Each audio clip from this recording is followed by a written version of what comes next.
TG ICET notification అయితే release చేశారు. TG ICET 2025 ఎవరైతే ఎంబీఏ ఎంసీఏ చేద్దాం అనుకుంటున్నారో సో వాళ్ళు ఈ ఐసెట్ ఎగ్జామ్ రాసి క్వాలిఫై అయిన తర్వాత ర్యాంక్స్ని బట్టి మనం ఎంబీఏ కానీ ఎంసీఏ కానీ చేసుకోవచ్చు. సో ఇప్పుడు దీనికి ఎలిజిబిలిటీ క్రైటీరియా ఏంటి, ఎవరెవరు అప్లికేషన్ చేసుకోవచ్చు, ఈ ఎంట్రన్స్ ఎగ్జామ్లో సీట్ రావాలి అంటే మన తెలంగాణలో ఉన్న యూనివర్సిటీస్లో ఎంబీఏ కానీ ఎంసీఏ కానీ చేయాలి అనుకుంటే సో ఈ ఎంట్రన్స్ ఎగ్జామ్ రాయాలి. మరి దానికి సిలబస్ ఏంటి, ఏ బుక్స్ చదవాలి, ఏ బుక్స్ చదివితే మంచి ర్యాంక్ వస్తుంది అనేది డీటెయిల్గా ఈ వీడియోలో చూద్దాము. కాబట్టి వీడియోని ఎక్కడ కూడా స్కిప్ చేయకుండా ఎండ్ వరకు చూసేయండి. ఒకసారి మనం అఫీషియల్ ప్రెస్ నోట్ చూద్దాము. స్క్రీన్ మీద చూడొచ్చు మీరు. Notification off TG ICET 2025. So మనకు మార్చ్ 6th నోటిఫికేషన్ ఇచ్చారు.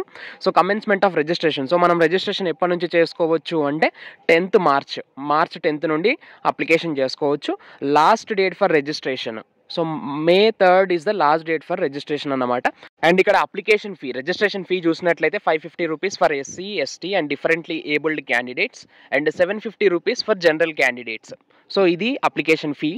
అండ్ ఈ ఐసెట్ ఎగ్జామ్ ఏదైతే ఉందో ఇది సిబిటి, కంప్యూటర్ బేస్డ్ టెస్ట్ అన్నమాట. సో మనం సిస్టంలో రాయాల్సి ఉంటుంది. సో మనకు ఎగ్జామ్ ఎప్పుడెప్పుడు ఉంది, 8th and 9th June. So మనకు నోటిఫికేషన్ మార్చ్లో వచ్చింది. మార్చ్, ఏప్రిల్, మే అంటే 3 నెలల టైం ఉంది మనకి. సో 3 నెలల తర్వాత మనకు June 8th and 9th exams అయితే కండక్ట్ చేస్తూ ఉన్నారు. మరి ఈ ఎంట్రన్స్ టెస్ట్కి ఎవరెవరు అప్లికేషన్ చేసుకోవచ్చు అనేది ఒకసారి ఎలిజిబిలిటీ క్రైటీరియా చూద్దాము. ఎలిజిబిలిటీ క్రైటీరియా ఇక్కడ చూసినట్లయితే first candidates should be an Indian national. Okay, so అది first eligibility criteria. And next వచ్చేసి ఇక్కడ candidates appearing for the final years of bachelor's degree. అంటే మనం ఇప్పుడు డిగ్రీ చేస్తున్నప్పుడు ఫైనల్ ఇయర్లో ఉంటాం కదా. సో ఫైనల్ ఇయర్లో ఉన్న స్టూడెంట్స్ అప్లికేషన్ చేసుకోవచ్చు. ఒకవేళ మీ ఫైనల్ ఇయర్లో లాస్ట్ సెమిస్టర్ అంటే 6th సెమిస్టర్ రిజల్ట్స్ రాకపోయినా పర్వాలేదు, యూ కెన్ అప్లై. సో అంటే సెమిస్టర్ రిజల్ట్స్ రావాలని ఏం లేదు, సెమిస్టర్ రిజల్ట్ రాకపోయినా కూడా అప్లికేషన్ చేసుకోవచ్చు. కాకపోతే బ్యాక్లాగ్స్ ఉండకూడదు. బ్యాక్లాగ్స్ ఏమైనా ఉంటే అవన్నీ క్లియర్ చేసుకుని ఉండాలి. సో ఇదన్నమాట ఎలిజిబిలిటీ క్రైటీరియా. అండ్ ఇక్కడ ఒకసారి 4th పాయింట్ చూడండి, eligibility criteria for admission into MBA and MCA programmes. So ఎవరైతే ఎంబీఏ చేద్దాం అనుకుంటున్నారో వాళ్ళు ఖచ్చితంగా 3 years డిగ్రీ చేసి ఉండాలి, 3 years డిగ్రీ పాస్ అయ్యి ఉండాలి. ఆ 3 years డిగ్రీ ఏదైనా కావచ్చు. మీరు బీఏ చేసిన వాళ్ళైనా, బీకామ్, బీఎస్సీ, బీబీఏ, బీబీఎం, చూడండి ఇక్కడ BCA, BE, BTech, B pharmacy, ఎవరైనా సరే 3 years అయినా 4 years డిగ్రీ చేసిన వాళ్ళైనా కూడా మీరు ఎంబీఏ ఎంట్రన్స్ ఎగ్జామ్ అయితే రాసుకోవచ్చు. అదే ఈ ఐసెట్లో ఎంబీఏ ఎగ్జామ్ అయితే రాసుకోవచ్చు. అదే మీరు ఎంసీఏ చేద్దాం అనుకుంటే, మాస్టర్ ఆఫ్ కంప్యూటర్ అప్లికేషన్స్ చేద్దాం అనుకుంటే candidate should have passed BCA or BSc, BCom, BA ఇక్కడ విత్ మ్యాథమెటిక్స్. సో మనకు 10th ఇంటర్మీడియట్లో కానీ లేదంటే డిగ్రీ లెవెల్లో కానీ, అంటే ఇప్పుడు మనం ఎంసీఏ చేయాలి అంటే 10+2 అంటే ఇంటర్మీడియట్ లెవెల్లో కానీ డిగ్రీ లెవెల్లో కానీ ఖచ్చితంగా మ్యాథమెటిక్స్ ఉండాలి అని ఇక్కడ వీళ్ళు చెప్తా ఉన్నారు. సో మ్యాథ్స్ ఉన్న వాళ్ళు మాత్రమే ఇంటర్మీడియట్లో కానీ డిగ్రీలో కానీ మ్యాథ్స్ ఉన్న వాళ్ళు మాత్రమే ఎంసీఏ చేసుకోగలుగుతారు. అదే ఎంబీఏకి అయితే అట్లాంటి మ్యాథ్స్ ఉండాలి అనే కండిషన్ అయితే ఏం లేదు. సో మీరు అప్లికేషన్ చేసేప్పుడు ఈ ఎలిజిబిలిటీ క్రైటీరియాని దృష్టిలో పెట్టుకుని చేసుకోండి.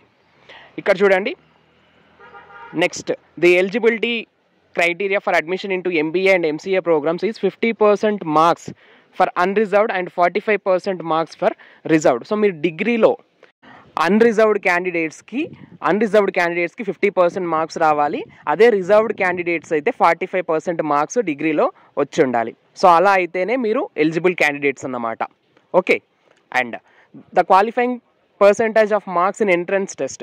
సో మనకు ఈ ఐసెట్లో ఎన్ని మార్క్స్ వస్తే క్వాలిఫై అవుతాము అంటే ఐసెట్ ఎగ్జామ్ మొత్తం కూడా 200 మార్క్స్కి ఉంటుంది. 200 మార్క్స్ ఉంటాయి. ఈ 200 మార్క్స్లో 25% మార్క్స్ రావాలి, అంటే 50 మార్క్స్ రావాలి. అవుట్ ఆఫ్ 200 మార్క్స్ 50 మార్క్స్ వస్తే ఎలిజిబుల్ అన్నమాట, క్వాలిఫై అయినట్టు ఈ ఐసెట్ ఎగ్జామ్. సో 50 మార్క్స్ రావడం అనేది పెద్ద గొప్ప విషయం ఏం కాదు, అంటే పెద్ద కష్టమైన విషయం కాదు. సో ఈజీగా తెచ్చుకోవచ్చు. అండ్ ఇక్కడ ఇంకొకటి నెగటివ్ మార్కింగ్ లేదు కాబట్టి సో అవుట్ ఆఫ్ 200 50 మార్క్స్ అనేవి వస్తాయి, క్వాలిఫై కూడా అవుతారు. అదే ఎస్సీ ఎస్టీ క్యాండిడేట్స్ ఎవరైతే ఉంటారో ఈ ఎస్సీ ఎస్టీ క్యాండిడేట్స్కి ఈ మినిమం క్వాలిఫైయింగ్ మార్క్స్ అంటే 50 మార్క్స్ కూడా రానక్కర్లేదు. ఈ అవుట్ ఆఫ్ 200 మార్క్స్ 50 మార్క్స్ వచ్చినా రాకున్నా కూడా they can take an admission into MBA or MCA. Okay, అదే ఎస్సీ ఎస్టీ కాకుండా అదర్ స్టూడెంట్స్ ఉంటారు కదా, సో వాళ్ళకైతే పక్కాగా అవుట్ ఆఫ్ 200 50 మార్క్స్ అయితే రావాలి. సో ఇది మనకు డిగ్రీలో 45% లేదా 50% మార్క్స్ వచ్చి ఉండాలి. అప్పుడు మాత్రమే you can apply for ICET. And apply చేసిన తర్వాత మళ్ళీ ఎంట్రన్స్ ఎగ్జామ్లో కూడా అవుట్ ఆఫ్ 200 మార్క్స్ 50 మార్క్స్ రావాలి. సో ఇదన్నమాట మొత్తంగా ఎలిజిబిలిటీ క్రైటీరియా. ఇప్పుడు ఈ ఎంట్రన్స్ ఎగ్జామ్ కోసం మరి ఏ బుక్ చదివితే మనకు సీట్ వస్తుంది, ఏ బుక్ ది బెస్ట్ బుక్ ఏంటి అనేది చూద్దాము. దానికన్నా ముందు ఒకసారి మీకు ఐసెట్ సిలబస్ తెలిసి ఉంటే ఓకే పర్వాలేదు, బట్ తెలియకపోతే ఒకసారి చూడండి, నేను అఫీషియల్ సైట్లోంచి డౌన్లోడ్ చేసి మీకు సిలబస్ చూపిస్తా ఉన్నా. ఇక్కడ చూడండి ఒకసారి. జనరల్ ఇన్ఫర్మేషన్లో 200 క్వశ్చన్స్ ఉంటాయి, 200 మార్క్స్ ఉంటుంది, time 150 minutes. Okay, 200 questions, 200 marks, time 150 minutes. అంటే మనకు ఒక క్వశ్చన్కి 1 మినిట్ కూడా రాదన్నమాట. సో ఇక్కడ మనకు సెక్షన్ ఏ, సెక్షన్ బి ఉంది. సెక్షన్ ఏ అనలైటికల్ ఎబిలిటీ, అందులో ఇట్లా చూడండి 75 మార్క్స్ అని మెన్షన్ చేశారు.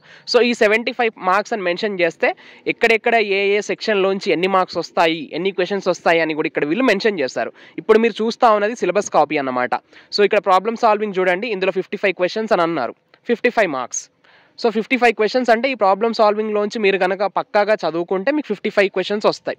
సో ఇట్లా coding and decoding problems, date, time and arrangement problems. So ఇదంతా సెక్షన్ ఏ.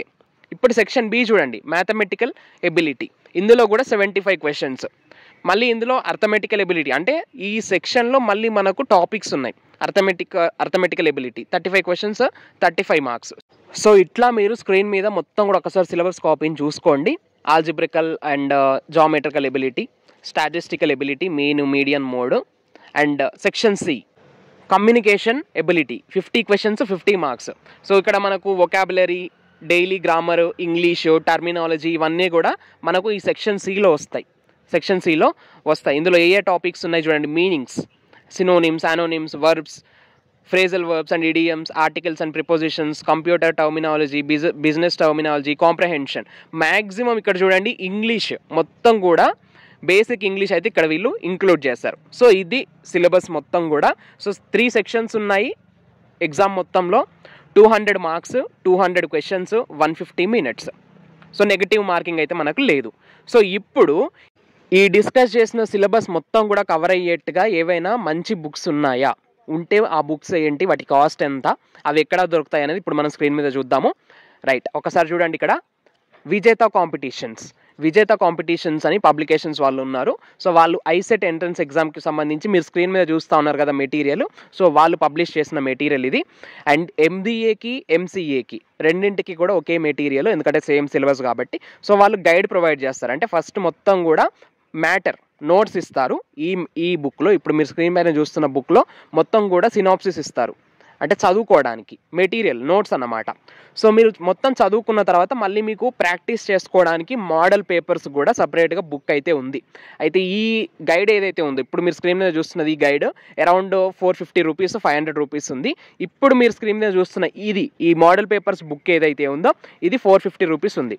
సో ఒక 1000 రూపీస్ మనవి కాదు అనుకుంటే ఈ 2 మెటీరియల్స్ కొనుక్కుంటే ఈ 3 మంత్స్ టైంలో, అంటే ఇప్పుడు మనకు మార్చ్లో నోటిఫికేషన్ వచ్చింది, మార్చ్, ఏప్రిల్, మే, జూన్లో మనకి ఎగ్జామ్ ఉంది. సో ఈ 3 మంత్స్ టైంలో మీరు రోజుకు కొంత చదువుకుంటూ, ఇప్పుడు చెప్పిన సిలబస్ ఏదైతే ఉందో రోజుకు కొంత చదువుకుంటూ, చదివిన దాని తర్వాత వెంటనే అదే రోజు ఈ మోడల్ పేపర్స్ సాల్వ్ చేస్తూ పోతూ ఉంటే మీకు మంచి రిజల్ట్ వస్తుంది. సో వీళ్ళు ఇక్కడ స్క్రీన్ పైన చూడండి ఎన్ని మోడల్ పేపర్స్ ఇచ్చారో. 2001 నుంచి ఉన్నాయి మోడల్ పేపర్స్. ఒకసారి చూడండి ఇక్కడ మోడల్ పేపర్స్ అనే దాని కింద 2001 నుంచి మొదలు పెడితే 2001 నుంచి స్టార్ట్ చేస్తే 2022 వరకు మోడల్ పేపర్స్ అయితే ప్రీవియస్ ఇయర్ పేపర్స్ కూడా ఉన్నాయి. మోడల్ పేపర్స్తో పాటు ప్రీవియస్ ఇయర్ పేపర్స్ కూడా వీళ్ళు ఈ బుక్లో ఇంక్లూడ్ చేశారు. సో మీరు ఒక 1000 రూపీస్ మనవి కాదు అనుకొని ఈ 2 బుక్స్ తీసుకోండి. One of the best books. ఇంకా ఇవి మంచి బుక్స్, ఇవి మంచి ఇన్ఫర్మేషన్ ఇస్తాయి. అండ్ అట్లాగే మోడల్ పేపర్స్ కూడా చాలా క్వాలిటీగా ఉంటాయి. చదువుతుంటే చాలా సింపుల్గా అర్థమయ్యే విధంగా ఈ బుక్స్ అయితే ఉంటాయి. సో నేను ఇంతకు మించి ఇంకా చెప్పేది ఏముంటుంది చెప్పండి. సో మనం ఈ వీడియోలో అసలు ఈ ఐసెట్ అంటే ఏంటి, దాని అప్లికేషన్ ప్రాసెస్ అంటే ఎప్పుడు స్టార్ట్ అవుతుంది, ఎవరెవరు రాయొచ్చు, ఎలిజిబిలిటీ క్రైటీరియా ఏంటి, సిలబస్ ఏంటి అనేవి చూసినాము. అండ్ అట్లనే ఈ స్క్రీన్ పైన కనిపిస్తూ ఉన్న books the best books. So ఇవి తీసుకోండి, కొనుక్కోండి, చదువుకోండి, రోజు ప్రాక్టీస్ చేయండి. అండ్ ఇంకొకటి, ఐసెట్కి చాలా కాంపిటీషన్ ఉంటుంది, చాలా టఫ్ కాంపిటీషన్ ఉంటుంది. దాదాపు 70,000 ప్లస్ అప్లికేషన్స్ వస్తాయి. 2024లో 70,000 ప్లస్ అప్లికేషన్స్ అయితే వచ్చినాయి. సో కాబట్టి మీరు అర్థం చేసుకోవచ్చు దీని కాంపిటీషన్, దీని లెవెల్ అనేది ఎట్లా ఉంటుంది అనేది. ఓకే, అండ్ మన ఛానల్ని మీరు ఇంతవరకు సబ్స్క్రైబ్ చేసుకోకుండా చూస్తూ ఉన్నట్లయితే సబ్స్క్రైబ్ చేసుకోండి. అండ్ ఐసెట్కి సంబంధించి అండ్ అట్లాగే సిపి గెట్కి సంబంధించి కూడా ఎవరైనా పీజీ చేద్దాం అనుకుంటే కూడా సో మన ఛానల్ ఫుల్ గైడెన్స్ ఇస్తూ ఉంటుంది. ఇటు ఐసెట్కి అటు పీజీకి అటు సిపి గెట్కి కూడా రెండింటికి ఫుల్ గైడెన్స్ ఇస్తూ ఉంటుంది. Preparation tips and tricks and అట్లాగే స్ట్రాటజీస్ ఇవన్నీ కూడా మన ఛానల్లో ఎప్పటికప్పుడు డిస్కస్ చేస్తూనే ఉంటాము. నేను అప్డేట్ ఇస్తూనే ఉంటా.